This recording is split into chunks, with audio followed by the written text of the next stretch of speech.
every song needs deep meaning to become a massive hit. Sometimes the silliest, most absurd tracks became the ones everyone remembered. Here are 10 joke songs from 1972 you forgot were awesome. Number 10, Dead Skunk by Loudon Wainwright III. Crossing the highway late last night. You should've looked left and you should've looked right. In 1972, novelty songs still dominated AM radio, and nobody pushed boundaries quite like this one. The track literally described a dead skunk in the middle of the road, stinking to high heaven. Wainwright recorded it with absolute sincerity, treating roadkill like a legitimate topic for a folk song. Radio stations hesitated at first, unsure if audiences would embrace something so deliberately absurd. They did. Whip on me, that ain't no road. Roll up your window and hold your nose. The song peaked at number 16 on the Billboard Hot 100 in early 1973, becoming Wainwright's biggest commercial success. It proved that 1972 audiences craved humor that bordered on the ridiculous. The track remains Wainwright's most recognized work, overshadowing his more serious songwriting. Decades later, it stands as proof that sometimes the strangest ideas create the most memorable hits. No metaphor, no hidden meaning, just a dead skunk and a catchy melody.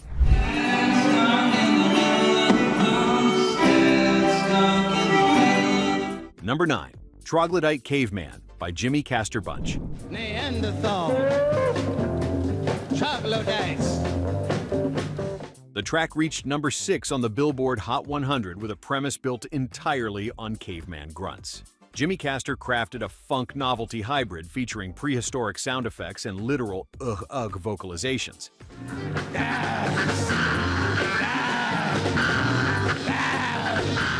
The song opened with its famous spoken word intro taking listeners way back into time, before descending into complete Stone Age chaos. Castor performed the caveman character with full commitment, growling and grunting through verses about primitive romance. It became a certified gold record, proving funk could embrace comedy without losing its groove. The track influenced later novelty funk artists who blended humor with tight musicianship.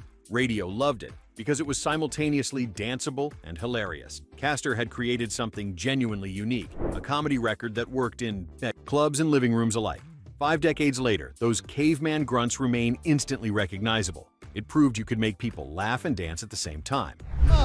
Look in the mirror, you know. He said, gotta find a woman, gotta find a woman, gotta find a woman. Number 8, Coconut by Harry Nilsson. Lime in the coconut and drink 'em both down. Put a lime in the coconut and call me you. Nilsson had already proven his serious credentials, but this was something completely different. The absurdist masterpiece featured him singing all vocal parts in different voices, creating a surreal conversation about putting lime in coconuts. The lyrics made zero logical sense, circling endlessly around the same ridiculous premise. He recorded it with complete sincerity, treating the nonsense like high art. Before this, he was known for beautiful ballads like Without You.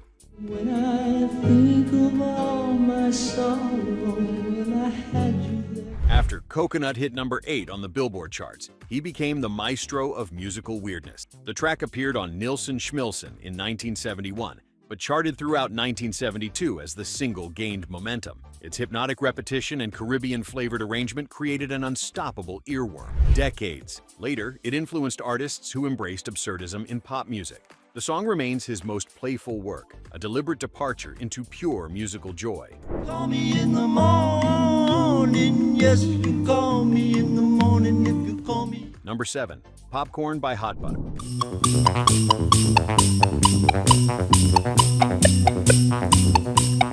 The track was recorded entirely on a Moog synthesizer when electronic music was still experimental. Hot Butter, a studio project, created an instrumental novelty that sounded like it came from outer space. The bouncing melody mimicked popping kernels, each note staccato and playful. In 1972, most radio audiences had never heard anything purely synthesized. The technology was new, strange, and utterly fascinating to mainstream listeners.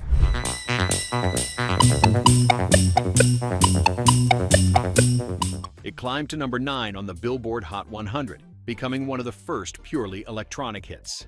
The song proved synthesizers could create commercial pop, not just experimental soundscapes.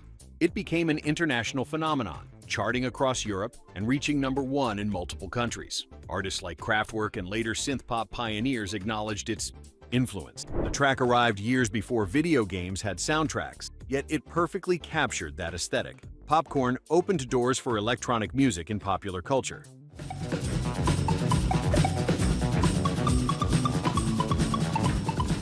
Number 6. Convention 72 by the Delegates.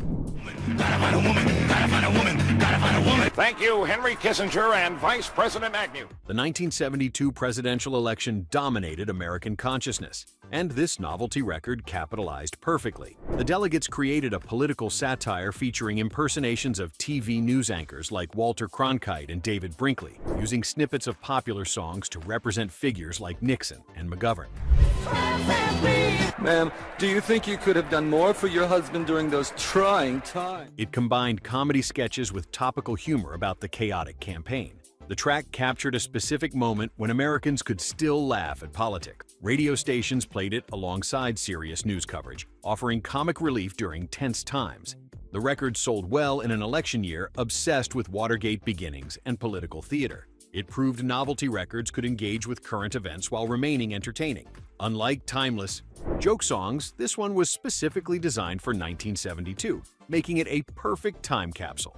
Few remember it now because its humor was so deeply tied to that particular election cycle. But for audiences living through those months, it offered necessary levity. The track represents how novelty music could reflect and comment on contemporary culture.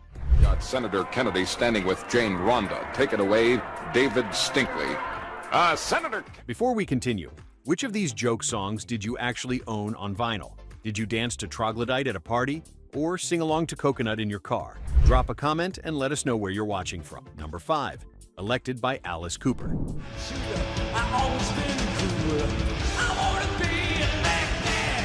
The shock rock king decided October 1972 needed a satirical campaign anthem. Cooper transformed political theater into genuine theater, complete with staged rallies and campaign props. Elected took his theatrical persona and applied it to the absurdity of political promises. The track featured campaign-style lyrics delivered with his signature intensity. He performed it with the same energy he brought to songs about horror and rebellion. I helped you get the vote, and I told you about school. I wanna be elected. It peaked at number 26 in the United States, but became a top 5 hit in the United Kingdom, reaching number 4. The song proved Cooper could blend satire with hard rock without losing his edge. Radio embraced it as both comedy and legitimate rock music. The track influenced later artists who used politics as performance art. Cooper had found the perfect intersection between his theatrical impulses and timely commentary. Decades later, the song gets revived every election cycle, proving great satire remains relevant. It showed joke songs could still rock hard.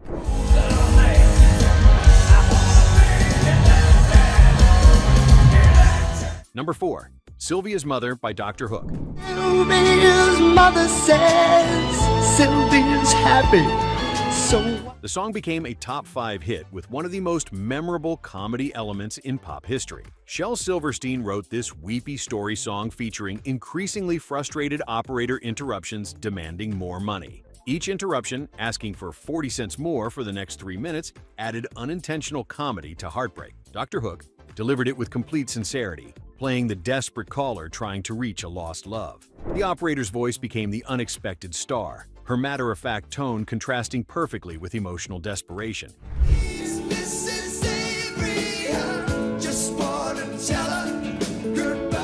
It climbed to number 5 on the Billboard Hot 100, proving comedy and genuine emotion could coexist. The track walked a perfect line between parody and authentic feeling. Audiences laughed at the operator while genuinely connecting with the heartbreak underneath. It launched Dr. Hook's career, leading to bigger hits throughout the decade. The song influenced later artists who blended humor with storytelling. 50 years later, those operator interruptions remain perfectly timed comedy gold. And Sylvia's mother says Sylvia's marrying a... Number 3. You Don't Mess Around with Jim by Jim Croce. Second Street got Big Jim Walker, he who's shooting son of a gun. Yeah, The story song reached number 8 on the Billboard Hot 100 with pure narrative charm. Croce crafted a humorous tale about Big Jim, a pool shark who finally meets his match in a quiet stranger named Slim.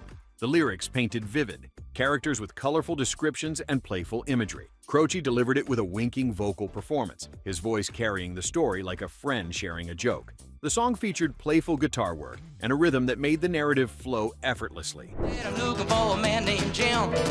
I am a pool shooting boy. My name is Willie McCoy. Radio loved it because it told a complete story in just over 3 minutes. The track established Croce as a master storyteller, proving folk pop could embrace humor without becoming silly. It influenced countless narrative songwriters who followed, showing how to balance comedy with craft. The song's success proved audiences still craved stories in their music. Croce had created something timeless, a joke song with genuine musicianship.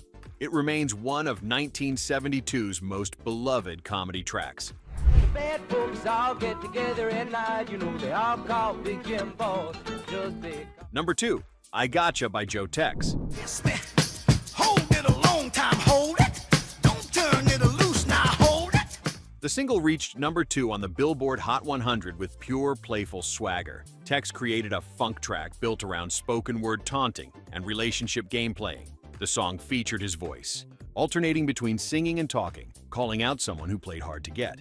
His delivery dripped with tongue-in-cheek confidence, the musical equivalent of a knowing smirk. The track's funk groove made it danceable, while the lyrics made it hilarious. Teach you to play with my affection. Now give it here. Radio and clubs both embraced it, proving comedy could drive a legitimate funk hit. The song became one of 1972's biggest sellers, reaching the top of the R&B charts. Tex had created something uniquely his, a perfect blend of humor and groove. The track influenced later funk and soul artists who incorporated spoken comedy into their music. It demonstrated that joke songs didn't have to be novelty throwaway. 5 decades later, that playful attitude still sounds fresh. Tex proved funk could have a sense of humor. A little bit longer now, hold it. Come on, hold it. Hold it. Hold it. Number 1, The Candyman by Sammy Davis Jr. Satisfying and delicious.